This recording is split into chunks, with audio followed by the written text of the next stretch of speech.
So yeah, so whoa, that'll be so interesting to see what happens. you get a free spot Wait. bypassing the CFP. No. I mean, you got me free spots in Japan at Code Blue.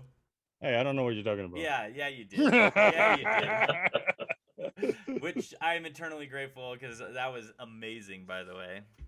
Yeah. Hey, it's the witching hour. Shall we switch over and go on with this? Yes, let's do it. All right, let's do it. All right, let me hit the start stream button. Flip over. All right. Oh my gosh, we're live. We are live, aren't we? Yay! Yes, Welcome, Monkey Dragon. We have Monkey, Milkman, Neighbor Brack. Random Handle. Show is early. It wasn't early. What are you talking about? I had the screen up early. A shit show arrives exactly when it needs to. Sometimes. Oh, what I was gonna say is that maybe there might be a collaboration potential with us and the Wireless LAN Pros. They have a podcast too. So do they know who we are? I probably not. If they did, like, there would be no reason for collaboration. Like anybody who's like what is it called? Wireless professionals? WLAN Pros. We should not be on that.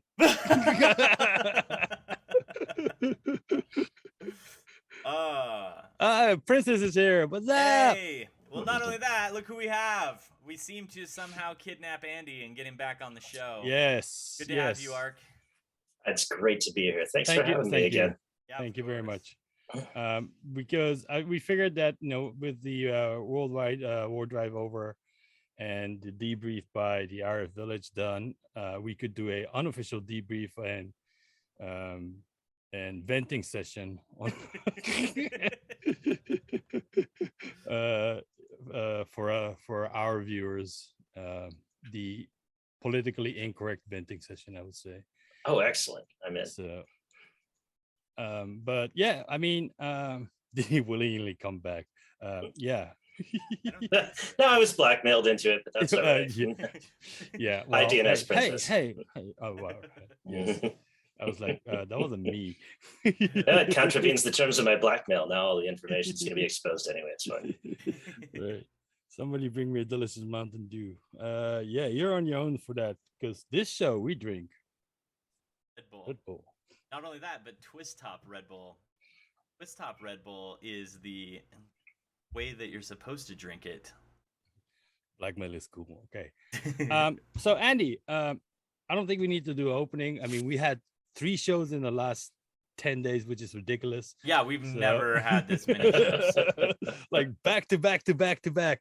Well, there's a lot of things going on, so there's a lot of reasons to have content. I mean, this is the Super Bowl Olympics for us, so I would say it's more like the Manchester United v whoever their rival is. Clearly, you don't know. You just kind of threw it out there. Given that I was going with it, and then it went. My mind went blank. I forgot who their rival is. No new shows until September. Yeah, no, that's not gonna happen. But Andy, so given this year, how was this year from the back end, from the Wizardy Oz curtain behind view? In some ways, it was smoother. In some ways, it was harder. And I'll go into a little bit of both of those. First of all, we basically wrote all of that stuff a couple of weeks beforehand last year. So the fact that it worked at all was amazing. There were lots of things rattling apart while we were going, and we had to live code it a little bit. By the way, I have to tell you how great the RF Hacker Sanctuary folks, particularly the Council of Bricks, who are sort of our primary contact point there are. They live code. I mean, they are working year round on this thing, and they are constantly working during the contest. It's kind of part of our job. It's really kind of them to have us on. It's kind of part of our job to, if something goes wrong, distill it into something that won't interrupt everything else they're trying to do as you let them know what's happening. So that part was great. This year was challenging for a couple reasons. First of all, we had a lot more stumblers in the same area than we had last year. Everybody was pretty seriously locked down, and everybody was trying really hard to, war driving and war walking are things you can do without having a lot of contact with other people. So it's great, but nobody was traveling to the same place just to go head to head with anybody else. And this year, we had a whole bunch of really interesting questions about the data flowing in because we had a whole bunch of war drivers operating in Vegas this year. We also had head to head matches in Indiana and Spain, and I think there was one other place too, but yeah. Well, I get the impression that the head-to-head match in Indiana was kind of cooperative, but that's all right. But we had. I think I know the head-to-head on that one. Yeah, we never disclose user identities, but you know who you are. The one in Spain did not appear to be cooperative, and in fact, they were definitely cutting into one another's news scores, which was kind of cool. And then we had the Grimace incident. I think we'll just call it the Grimace incident from now on. You had him on the show already, but when you had him on the show, he didn't know that he had an additional disadvantage. And for folks who didn't see this stuff on Twitter, basically another stumbler had pulled one of his foxes outside of his quad. So all the foxes are real data. We change them, we obfuscate them so you can't, hit the API and guess them. But they're all things that we believe are there in the world. And when you detect them, we count it in your favor. It proves to us that you're not cheating. However, we try and use points that are going to be within your quad. So if you pick a quad that's lightly stumbled, you're taking a big risk. There's no signal to prove that there was actually going to be any data there when you got there. And there are limited hiding places for foxes. So for people who saw the map for Grimace's bit, all his foxes were clustered along the edges of his map and inside the one gated community that somebody had stumbled before, and that put him at a double disadvantage, right? Because he had to make sure he duplicated all the data. That just makes him even more of a badass. It just kind of blew everybody away, but okay. Well, the fascinating thing about all this, though, is he couldn't get into that gated community, so he missed one fox that was in there. But the other fox that was in there had been measured by somebody who could get in there. Another driver in Vegas that week pulled it onto the facing hillside outside of his quad. So unless he'd driven outside of his quad, he was never going to get that last fox. But if he did, would that fox have counted? I mean, he asked me the same question. Yeah, it would have counted. Like, that's totally legit. Cool. Because I think there was some questions during the whole thing that people weren't sure if the foxes will be inside the line or they could be on the line. And I think you mentioned that they could be on the line. Oh, I mean, it's a continuous spectrum. The line is a very precise mathematical concept, but they can go right up to the line. Yeah. And if you choose a quad that's bounded by dense regions, so we'll let you have it, and just, don't give you the error message that says, sorry, this is too sparse, then you risk having all of your foxes along the line.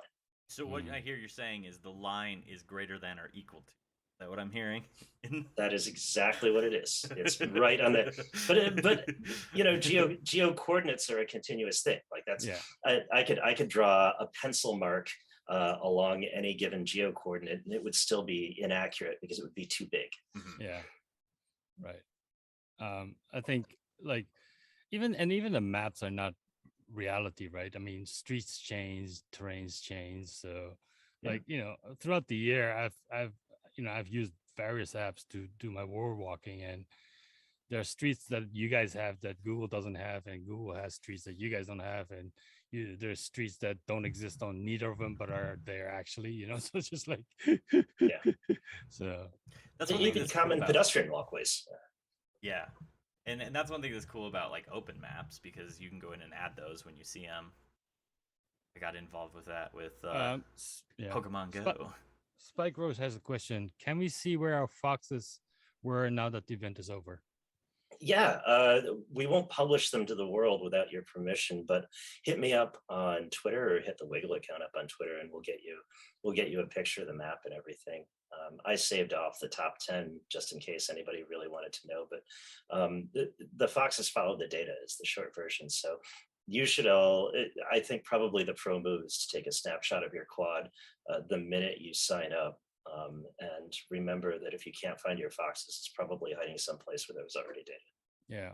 Well, Spike Roach, I mean, definitely was hurting because of the foxes because he was second, but his Yep. fox ratio was 0.3. So, Yep. Yeah, it would have been great. Like, I ended up pulling up the regular wiggle map and my quadrant map. Next year, can we make the quadrant map a little bit bigger on the web page? Yeah, sure. Because I was like, I had to go full speed. But I think to compare, because I was like trying to figure out where things were, and the filtering mechanism on the wiggle map itself is a little bit easier to filter through some of the data. At least Yeah. for me, it was so.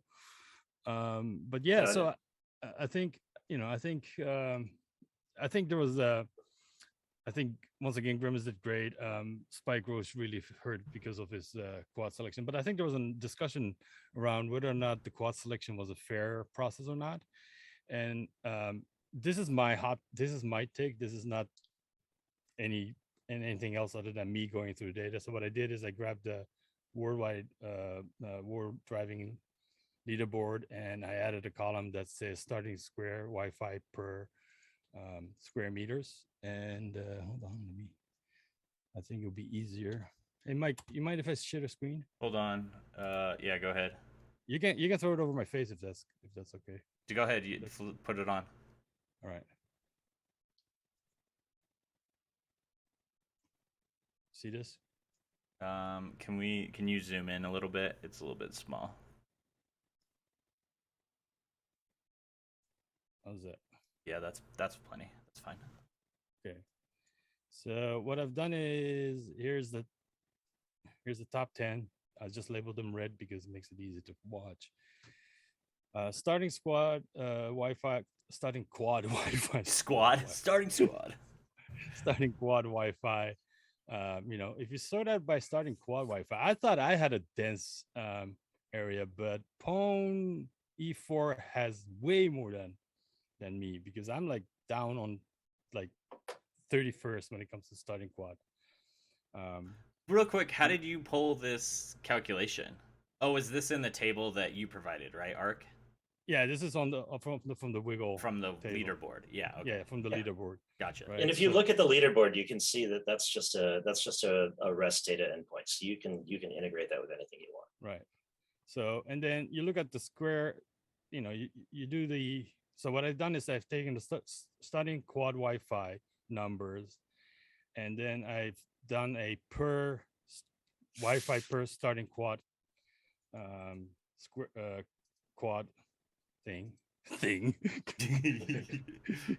But if you do, so if you sort out by that, then look, I mean, Pwn4 is like 9,824 per square kilometers starting point, right? Right. Yeah.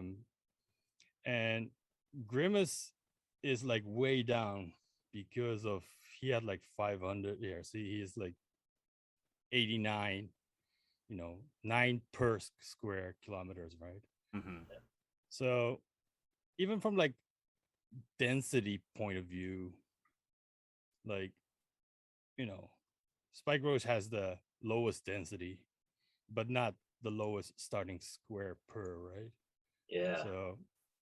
So like this is a 91 kilometer square quad and has 259. So I mean, I think looking at this, at least, the fox ratio is different a little bit, but there are two that have found all foxes.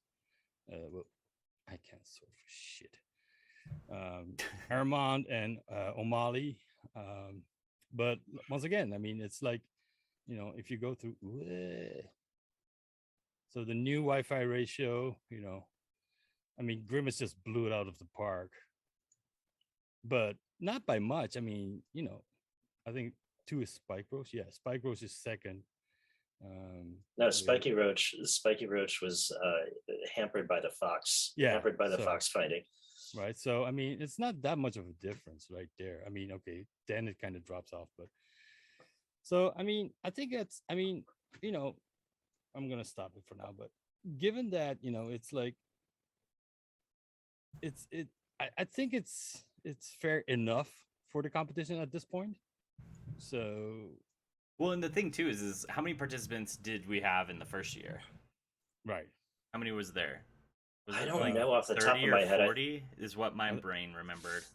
I think thought I think we 60. almost doubled it. Yeah. Yeah, 40, so 50, yeah. and then not only that, it's like I think there's a lot of new people that came to it too that may have not participated last year, and then people had different ideas on what the strategy is, and it's like this is literally the second time that they've been able to at most the second time been able to see the results of their strategy, right? All right. Yeah. And I think there was a question here. Neighborhood of Bragg asks, were the fox number the same for all quad sizes? So No. if you had the similar quad size, would it have same number of foxes? No, it all depended on how much data was in there already. Okay. so it was a ratio of the amount of data that was in there. I also, if we're talking too much about game mechanics, feel free to just be like, There's some things we won't tell you. There are some things we won't tell you about that. But getting lots of foxes works in your advantage if you catch lots of foxes. But you'd better what it does, and what I hope that it incentivizes is it if you claim a quad, be ready to stumble that quad. You got to do you have to cover the area you say you're going to take, and that's a big piece of what they're there for. So, Ark, I have a request for regarding the foxes. I don't need all my foxes. I need the foxes I missed. Oh no, we'll give you the whole map. No, just I like don't. the one that we posted for Grimace. No, here's the thing. I don't want the whole map. I don't want to know where the rest was because I had a hunch at the end of at the end last day I was like, okay, I have two options. It's either here or here. I'm gonna bet on here, and it didn't pan out. So I just want to see if it was on the other side, and if it's not, then that's fine. Do you mind me telling you? I can just tell you here. I forget the intersection name, but there's a big triangular intersection pointing northeast with a major transit station. Fuck! There. I knew that. I forget the name of the station off the top of my head, but it's a famous one. Well, and it was far enough away from what appeared to be your starting point from our perspective that you wouldn't go there. You wouldn't go there just for giggles. Yeah, sorry. But so we tried really hard to make this fair, and we made it fair given the constraints of the first year, which is that people are all going to be stumbling the areas that they can get to. Mm-hmm. So the number of foxes you get, the amount of starting data, how your score works versus what we're looking for you to prove is that you covered your area and that you got a lot of Wi-Fi. And so we tried really hard to do this. The scoring is still a work in progress. I mean, we didn't revise the equation this year, but we revised some of the initial parameters to try and make it more fair, like giving people a few more foxes, giving people, it's some folks actually tore the JavaScript out of the page. We score it in page specifically so that you can check and make sure we're not lying to you about the score or adjusting anything manually. But you can look at how it works, and we're still working on it. And there's pushback even from Bobzilla and Utu and Zero Chaos. Have all had lots of great feedback about how to make this better next year. We're going to keep refining it, especially if people are all crammed into the same city again. We have to find a way to make this not suck. Yeah. I was Mr. Bill was like Shibuya Crossing. No, here's the thing. I avoided Shibuya in my quad because I knew there was going to be too many for me. So I kind of shaped my quad in a way that I knew there was enough, but not too many. And I spent like a day mapping it out on Google. Like, where do I want this thing to be at? So, yeah, that's crazy. Yeah. One of the things that I ran into that I hadn't even thought about is because most of the time I was walking around with phones was indoor GPS.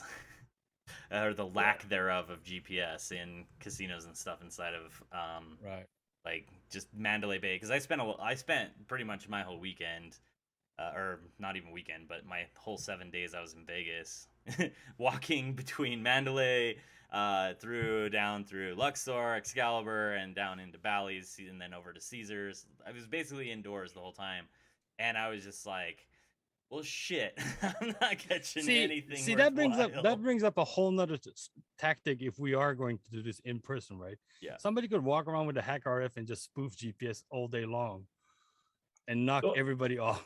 That's a lot of work. Also, spoofing GPS in a way that Yes. actually fools the GPS receiver is hard. Well, It's and way then, easier to just jam it. well, and then too, yeah, being that close to the airport, like It would that's be not highly that's, illegal yeah, too. that's a really that's a really bad idea. Like nothing illegal happens in DEF CON, right? I mean, it's all good, right? Yeah, of course. But I was just wondering if, like, because like, for example, with Pokemon, like, I'm running around because I was playing Pokemon at the same time. I'm running around, and it's moving me through different hotspots because obviously it's not based off of Wi-Fi and Bluetooth data. Is there any way that maybe that could be integrated in, or is like, so, because I remember when Pokemon first came out, they didn't do that. They were very Right. strict with just it had to come from the GPS directly. They would Right. not take your relative location data. So I'm wondering if there's a value to that. Because the only other way, I'm not even sure how you would get like fly a drone over the top of the hotels. Like, There is No. a train. There is a train that Rent a runs you suite. down. Rent a suite. Have a panel So, directional I did antenna take on the I did floor, take the- pointing downwards. I did take the monorail. I did take the monorail a couple of times, and I ran all through the back alleys and ran around a bunch of places and I found a fire station. There was a cool fire station that's actually under the monorail station at the Aria. So yeah, it's like tucked in back in there, and it was kind of cool to see this nice little fire station with a bench out front, and they had some cool little plaques and stuff. So, but like I was trying to go on another way, and it's absolutely no pedestrian cross. That's one thing Vegas has done is like really limited the pedestrian traffic to a certain way.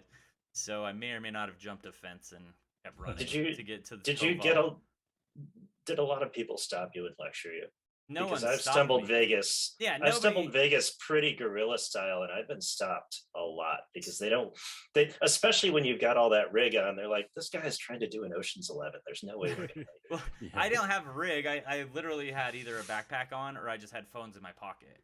So, or when I was out running, I just had phones in my running belt. So, well, and that was the thing, like running, because I would run like at Mandalay. So, there's one of the parts where you can run in the back of Mandalay around the convention center, and you can run like all the way around there, but it's all like restricted space. Like you're not supposed to be there.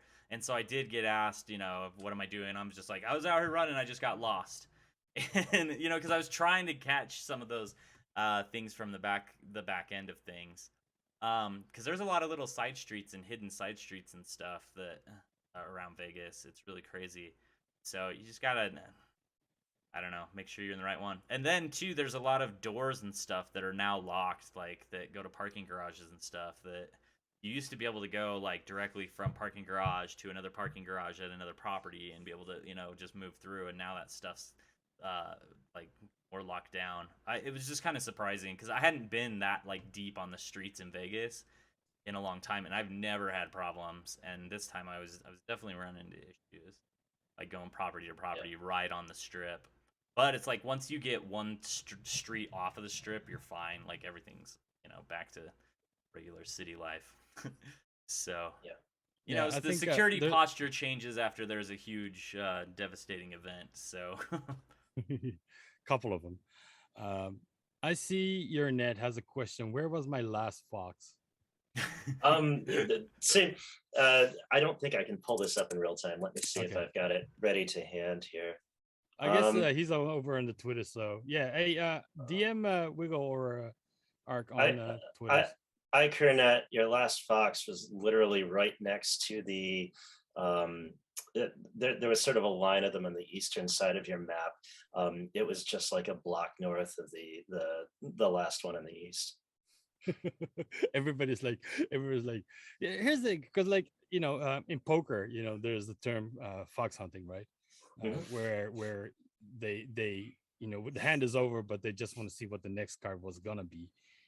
So and I think a part of us are doing that now. For some of us, they're like, okay, I think I missed one. Where was my last one? You know, just like Yeah. So yeah, I see your net goes, ugh. No, it was just a block away. You were this Wow. close. You were Yeah, I literally mean, this close. That was a lot of it. Yeah, Lozaling's hat is super cool. Super cool. I saw that. yeah, for sure, super cool. All the hats were awesome. Mr. Yeah, Bill's they're hat, like your custom Dremel work, man. Well done, sir. the Hard Hat Brigade is an inspiration to me. It I'm is, so it is. impressed by the cool stuff that they're doing there. Yeah. It's fun. And then Yes. I don't know whose it is, but he had 180 some odd LEDs on his hat. Did you see that hard hat? Oh yeah. Oh my gosh! And like you could, and then you could. I think you could even log into. He had a wireless router. You could log into it and then write messages and stuff on his hat. That was Yeah, ridiculous. JRWR. Yeah. That was Yeah. ridiculous. There's some videos up on the YouTubes of that.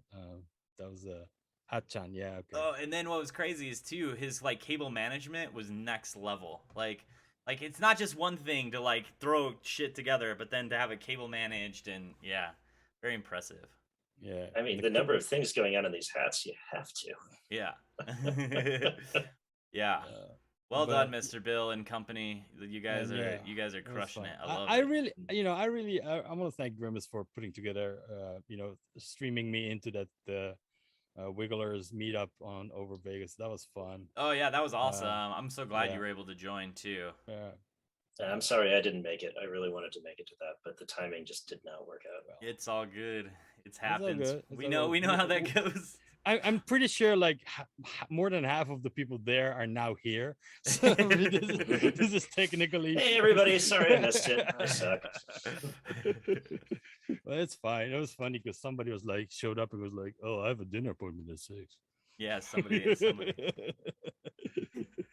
Spike Rush said, "I wish I could have joined." Yeah, I mean, like I think we'll this should become a thing.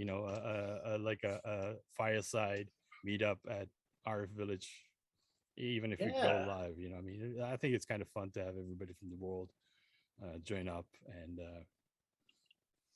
show up. So, but meet up next year, we'll likely have something. Yeah, I mean, like I said, if we are going to have in-persons again, I would love to do a rig show and tell and have that stream live and have people like, how Adafruits does their user thing where like show and tell 3D or something. Well, and the counselor Rick said that we could totally do that. So and set up some time. That would be awesome to do like 5-minute fire talks about your builds. Yeah. Everybody loves just seeing all the cool rigs out there. Oh, it's so inspiring. Like, just all the ones, and even since then, I've seen more pop up on Twitter that people are sharing, and I'm just like, cool. Yours could use some cable management tricks. Yeah, yeah. The problem is like, it's like a few days before DEF CON or Black Hat, and I'm still trying to like get like the basic things working. Oh, you're like, do I Mr. glue Bill it is in like- and lock it down, or do I just let it roll? Mr. Bill is like, I'm about to ditch DEF CON and do nothing but Wi-Fi. I think I think we can I think we can get some space at the village. I'm sure they can. We can take over Wiggle's vendor desk in the village. Yeah, we didn't really know how to use a vendor desk because we don't vend anything. But I do. This is an important question to put in front of the community, which is these last couple of years, it's been easy to ask people to war drive, starting before the con all the way through the con and to the end.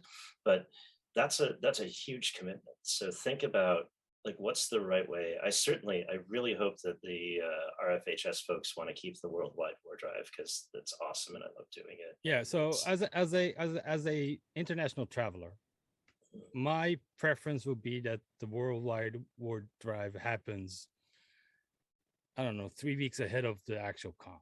You've anticipated the big question here, which is how to integrate that with the conference where you're going to see people and do stuff. Right. And I think and then the points can be rewarded once the RFCTF starts, because that way the war workers can be part of an RFCTF team and still learn how to crack web. Which the Ricks pointed out that people did just not attempt this year. Right. So I mean, I like this competition on its own, but I also like it to be the part of the RFCTF because it brings in different kind of talent, and I think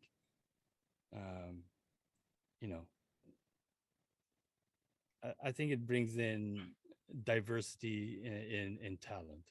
Mm-hmm. And well, and I think we the RFHS, the whole CTF is virtualized now. It can be remote. So the question is how to integrate all of these things that can now be both in person and remote. And what the right thing to do is.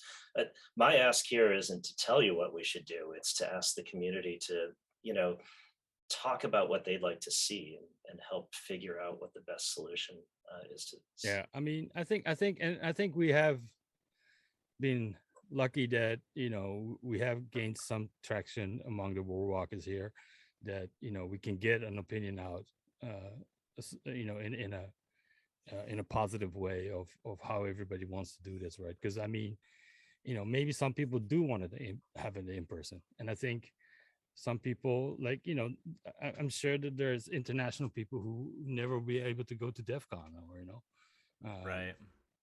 And I think too it'd be fun to kind of have like a showdown in Vegas, and it's like have like people get randomly rolled quads or something, like some way like that, right? And it's like I mean, don't know, I think Vegas will be an excellent place for heads up, right?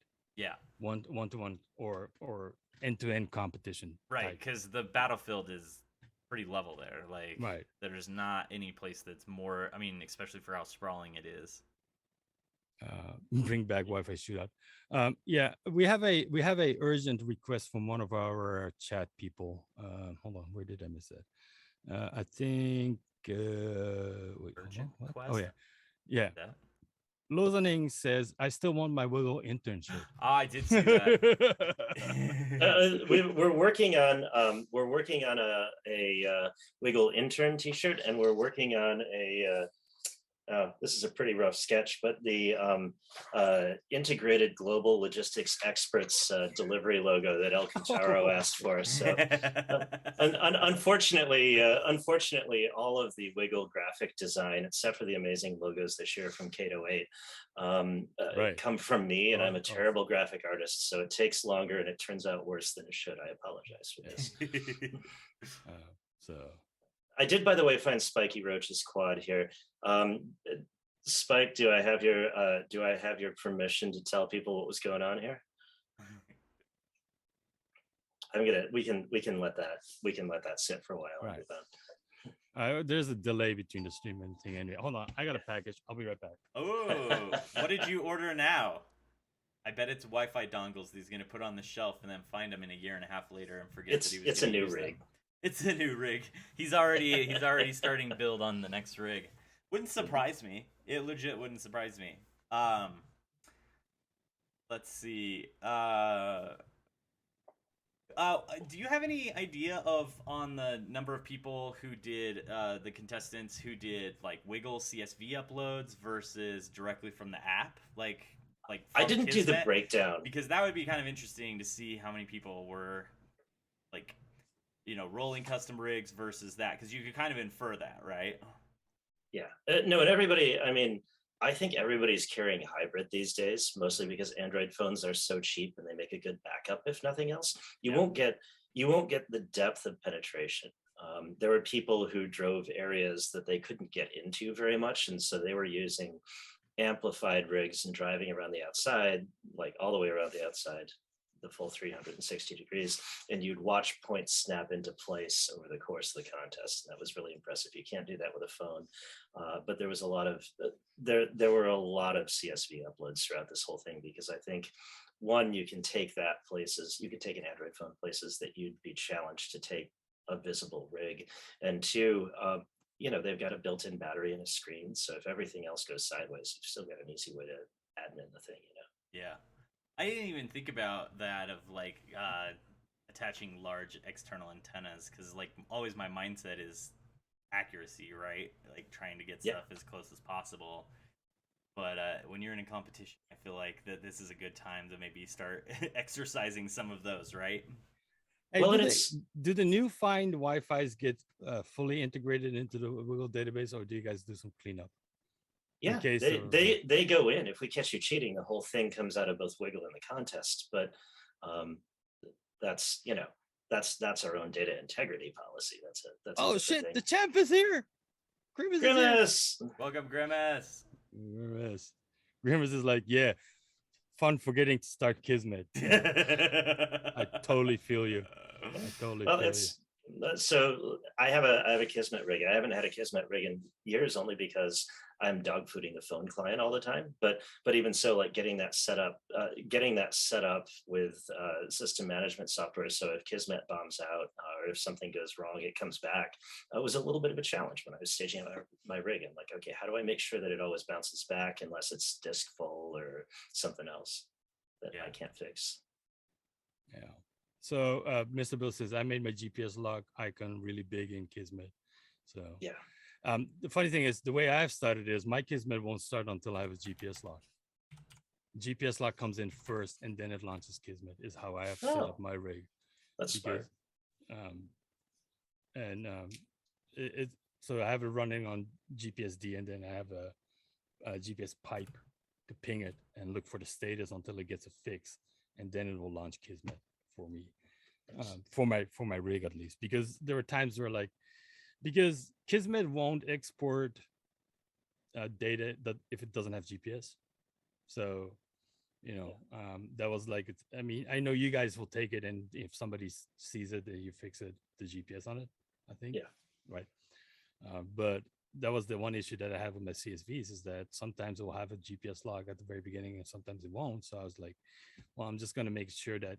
And Dragon was like, why would you want not Kismet up and running from the very beginning? Precisely because sometimes I can't export my packets.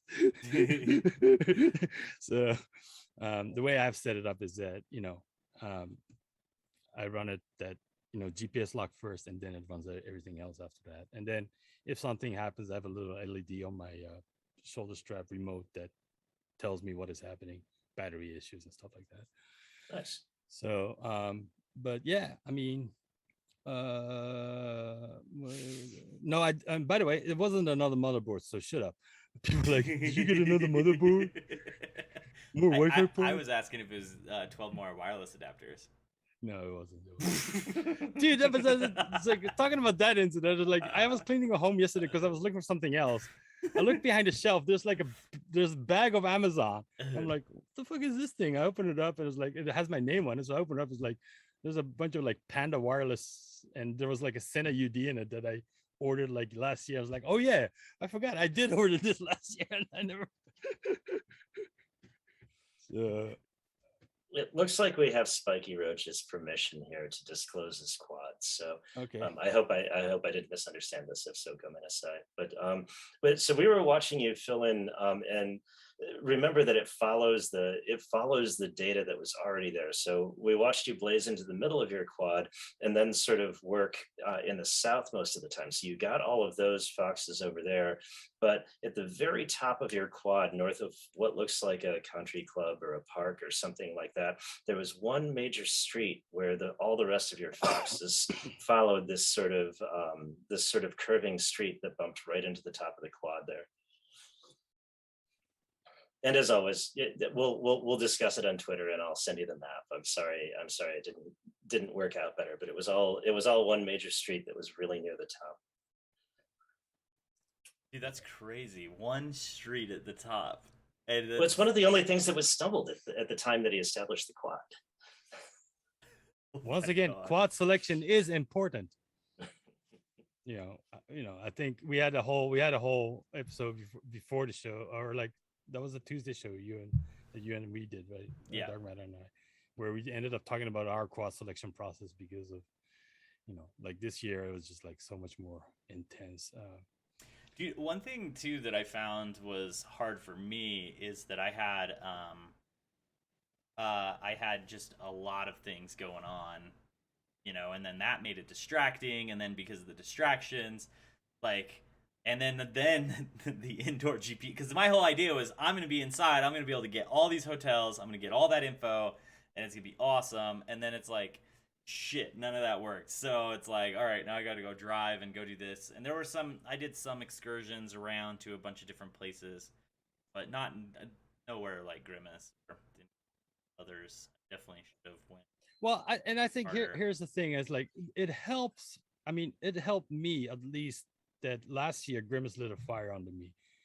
Grimace just like, I just had a Raspberry Pi with a couple dongles, gaffer taped to my car, and I drove around for 3 days and slept in my car for 3 days. I'm like, fuck, tenacity, man, grit. So I spent a whole year walking, and then I set up the goal of hitting 100 in the Wiggle light listing. And every time I walked, I would find something wrong with my rig, or I find some better ways to do something. So I spent a whole year not only training my body, but maturing my rig for this, right? So this day around, I had confidence that my rig was going to work. So that was something I didn't have to worry about. Then after that, it was just like, okay, how much can my body take, right?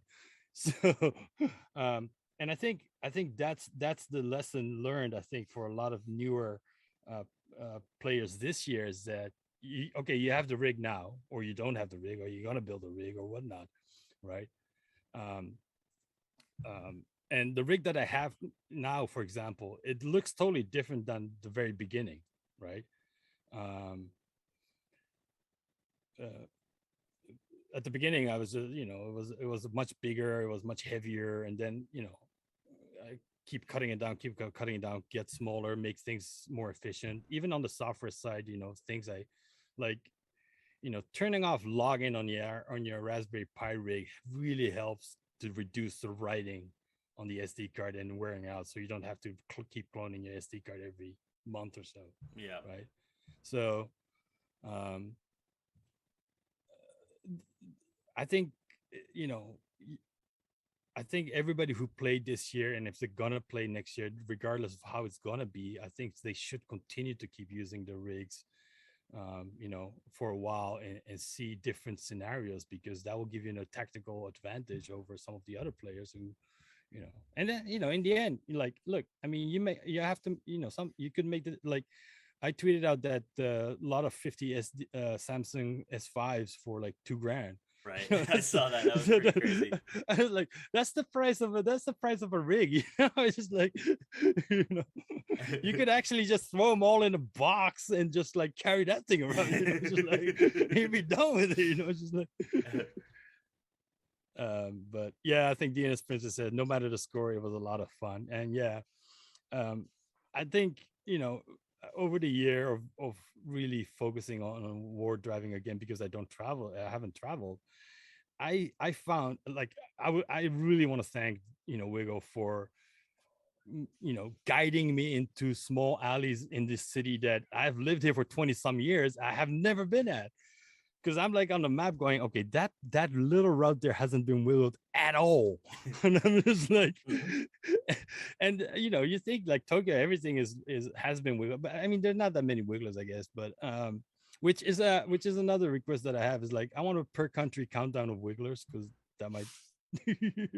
there was one other contestant during the contest in Tokyo, but their square was adjacent to yours, not overlapping. Right. And then there was somebody in the South Island too. Right. So, but no, overall on the wiggle, it's always like, I want to know how many people are wiggling in Japan, because I think it would be fun. But no, I mean, I think, so I spent a whole year and I learned a lot, and I think it's the same for any CTF, right? You can't go like, Circle City Con, I showed up, and because Zero was nagging me to play in the RFCTF, and I played, and like most of the time I'm Googling, how do I do air crack NG for web with a dictionary, just like I'm looking at some teenager going, oh, so here's how you crack Wi-Fi on Kali Linux, just like, just like. So, and this year I was better, so I scored more points. This time I actually cracked double PA. So I'm like, okay, baby steps, But and the funny thing is, like, I don't do this for a living, right? I mean, I'm a Mr. Bill goes, Kali, no. Look, I use Kali because I like Steve Dab, okay? More than Zero. So, but I the thing is, like, I don't do this for a living. I don't pen test, I don't red team, I don't do SOC work. I'm a translator. 95% of my work is what he said or what she said to the other guy or person, right? So, I have to make time to learn this stuff, right? And then I'm getting old, so I keep forgetting shit too. So I have to write it down again, like, and that's why I started doing blogs and shit. So, but I think the idea is that, once now everybody, or at least a lot of people who are here now, have had a chance to play in this game, and they know what the game is like, and you might like it, you might not like it, but you have another year to bring down the champ, Grimace, because I am making him retire until he quits, until he loses. Yeah. Yeah, exactly. I mean, there's definitely some. I mean, this is the second year of a game, but also the second year of something brand new that was never ever really done before, not in this fashion, right? Right. And so, hey, did we top last year's number when it comes to total new, or? Yeah, we did. We had a 1,000,033, I think, which was a little bit better. What we had was a much higher daily sustained point contribution. We didn't get that Right. 1 day spike that we got last year, but Right. if you turn on the rolling average in our new points per day stats graph, you'll see how big the spike is. Like every day was high. That's Nice. awesome. That is awesome. So upload all your data at the end, or continuously upload, which is the better strategy? It depends on what you're going to do. I can't get into that. Right. I mean, if you wait too long, you'll miss the threshold, and then you're stuck. Can't help you there. We have we were gracious. We gave the usual sort of benefit of the doubt RFHS limit there, but when it's off, it's off. It doesn't get scored, Yeah. even if it's in your Right. quad. So don't miss the end of the contest. Don't fail to get your file into the queue before it's too late. So it's the I think that was a clarification request on Twitter. Somebody wasn't sure if it was process time or queue upload time. If we receive your upload before the end of the contest, we'll make sure it gets counted. If you upload after the cutoff date, well, we offered a few minutes of grace, but that's how it works. So don't hold it. The real question is, don't hold it too long. Right. Just like peeing. Yeah, it's bad for you. Ask famous scientist Tycho Brahe what happens when you do that. Don't do it. Random Handle has an interesting take. I think that the worldwide war drive is the closest thing we can come to actually hacking the planet. Yeah, I think there's something to say that. Mr. Bill goes, nothing like being number 29 in the queue. Oh, go ahead. The funny thing about all this is that Wiggle doesn't stop during the contest, and Right. There's no specialized queue for war drive uploaders. And so, some of our regulars were dropping huge collections during the contest, and everybody was sweating it. Don't worry, they got into line first, but they weren't in your quad. They're just, they're hogging all the processors we allocated for it today. And as soon as they're through, we'll let you in. So kind of on that front, was there like off the top of your head, was there any one that spent the most time in the queue that you could think of? I don't know. I know. I think our highest queue depth was actually we've got one war driver who's got a complicated rig and does something that takes them away from network connections for a lot of that time, and so they will do sort of big dumps on a bi-weekly or monthly basis. Yeah. The queue reached a depth of 217 files when they showed up on Wednesday or Thursday and just said, "Oh, hey, missed you," and threw their whole collection for the last 2 weeks at us, including some. I think there was a 170 meg file in there and a few other big ones too. And it's just like, oh, okay, well, this will slow things down. Yeah, Lozalink says I was 107 at one point. Yeah. Yeah. Oh geez. I think, like I said, I think this year was a lot more competitive, but it was also a lot more fun. I think. Yeah. I think we brought a lot of new players into the field, which is even which at I'm happy about, and even at the at same the time, meetup, I'm like, I don't need more competition. Even at the meetup, there was like 3 people that showed up, and they had never done anything like this before, but they had heard about the meetup and wanted to come find out how. And it's like, wow. I'll See wiggle what do those this, and then next get on Kismet. You know, it's like it was like so awesome because it's like, yeah, there's people excited and that want to do this, and then I And don't you know, know, it's fun. It's me and Dark fun. Matter have been saying this is the right time to do it. Yeah, COVID has forced everybody at home to upgrade their Wi-Fi, you know, and everything is connected. I mean, there's just like, if you think like there's nothing to map, look at Grimm's score, 230% new Wi-Fi. I mean, you know, right. or look at the numbers, you know, it's just like there's so much. And So. there's still more upgrades that are going to happen as people move more and more to WPA3 and Wi-Fi 6. Like we're still in that upgrade cycle. Yeah, I mean, so wait until the gamers get on board and start upgrading older Wi-Fi to like Wi-Fi 6, and you know, because they're like, I need faster Wi-Fi because lag time sucks. You know, yeah, like, you're right. I see your net Wi-Fi 6E, then Wi-Fi 7P and Wi-Fi 8Q. I'm super excited for Wi-Fi 8Q. and yeah, so they would brag as eyeballs Intel AX2 210 cards. Yeah, I mean, there's like, you know, there's so much more to be mapped. And you know, I think, you know, when we had that 25 years, right, Andy? just 20, just Oh, 20. 20, yeah, 20-year anniversary episode. You mentioned that there was kind of a drop around 2014 and it just kind of picked up again. Yeah, Oh, you no, can see it on the graph. Yeah.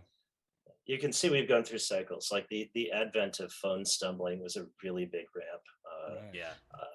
Just sort of enthusiasm for this as a not just a competitive thing, but even just as an OSINT practice, and Right. ways to get new signals intelligence has really changed participation a lot. Yeah.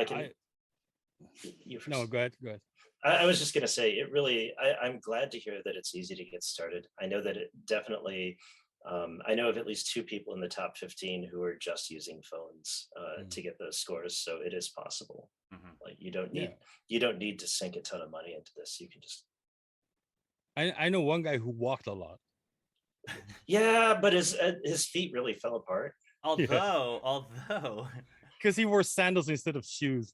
And then he's like, then he decided to wear shoes and he sprained his ankle. So this fucking idiot. Well, there was a heat wave and a monsoon and a global pandemic on. I mean, there's something to be said about commitment.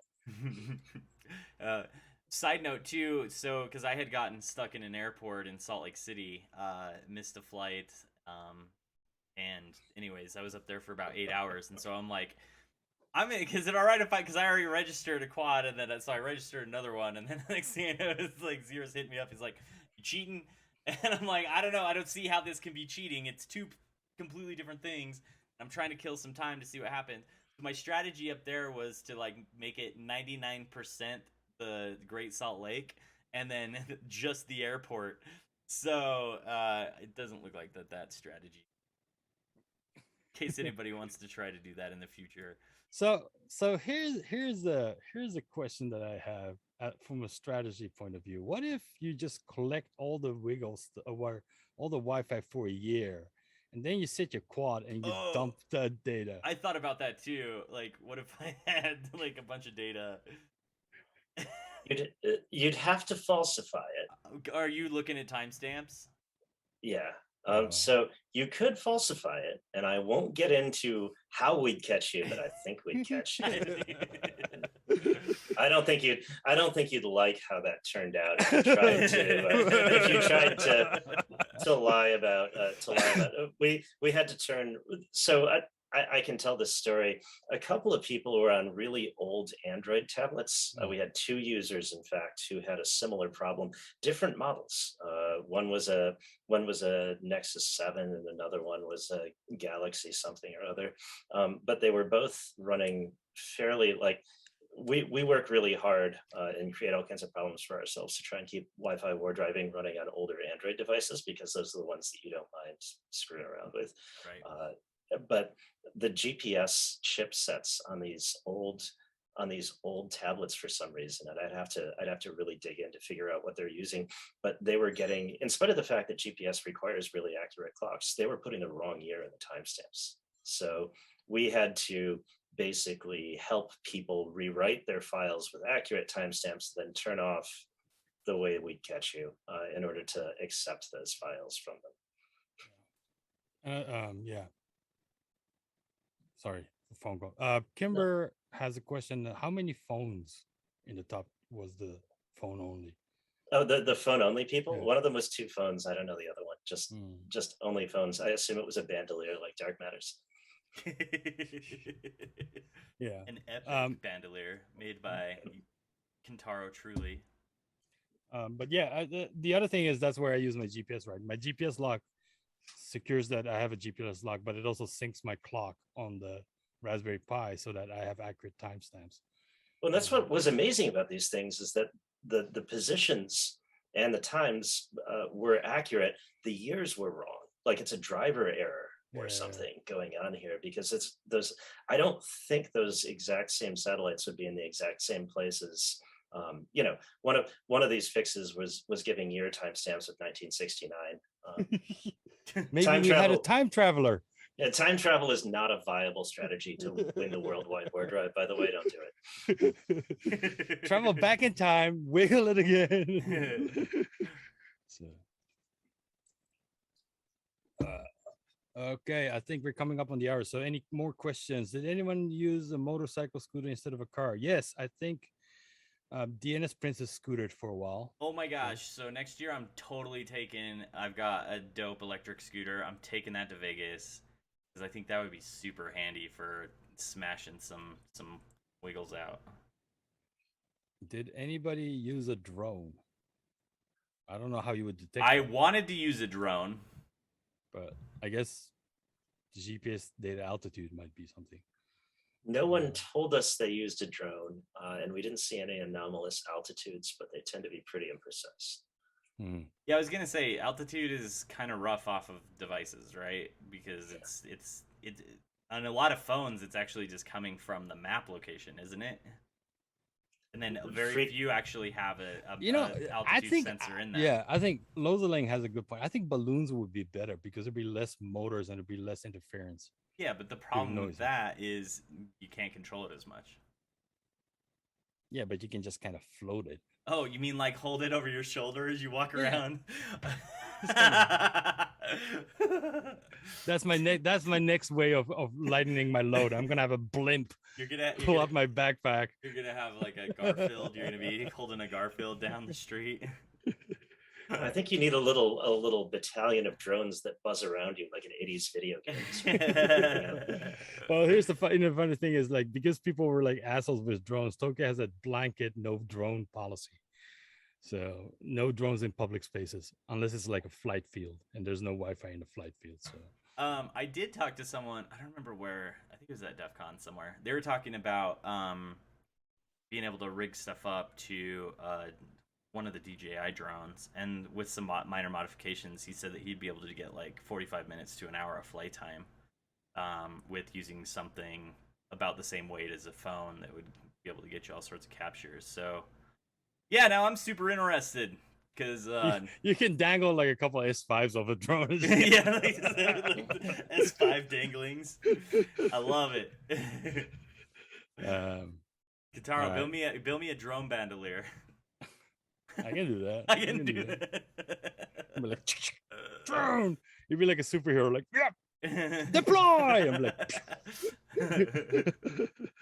it'd be one of those, those cheap drones ads you see on Instagram, where they're like, this is the smallest drone ever, and they kind of pull it out of their back pocket and throw it up, just kind of hovers around. I'm like, yeah, but that thing, so it flies around. The hell are you gonna do with a thing that flies around for like 10 minutes or something? Yeah. Yeah, Grimace says paramotors would be good. Paramotor would be dope. I want to learn how to do that. That's on my bucket list. Need to lose another 20 pounds though. Or get a bigger motor. It's like another $5,000. Yeah. Drone at parachute drops. So skydiving into Vegas while we're driving. Or I was thinking about going on the Maverick helicopter ride around the strip, but I think that's a little too high. Yeah, I think you're gonna need some Yagis and shit. I'm like, I wonder what they'd be like if you bring these giant point out the antenna out of helicopter plane. Please do not point out anything out of the window, sir. Oh my But gosh. anyway, I think I had great fun, Oh, I had such an Glad to hear awesome it. time. and I'm looking forward to it. I learned Um, so much about like what I want to do for like workflow and for how to get data up faster. Yeah. And then also picking quads, and then also I have thoughts about dealing with the indoor GPS stuff in the future. So And anybody here who hasn't seen it, go check out our YouTube channel, subscribe, and go check out the interview we did with Grimace um, right after the DEF CON. live from Las Las Vegas. Vegas. That was dope. That was a dope. one. Fantastic interview. I Definitely hope that watch dinner one. turned out good, Mike. Yeah, it was fantastic. Cool. Yeah. Andy, thank you again for Yeah. being with us this Thank you time. Thank you. so much. And thank you for giving us a great game to play. Amen. Thank you for having me. And I'll take my last minute here just to say thank you to everybody. Thank you to the RFHS folks. Thank you to everybody who supported us in this contest. Thank you to my co-founders at Wiggle, and particularly a huge thank you to all of the war drivers out there. The reason we do this is the community. It's such a wonderful, supportive group, and even more so when they're competing against each other. So thank you. Yeah.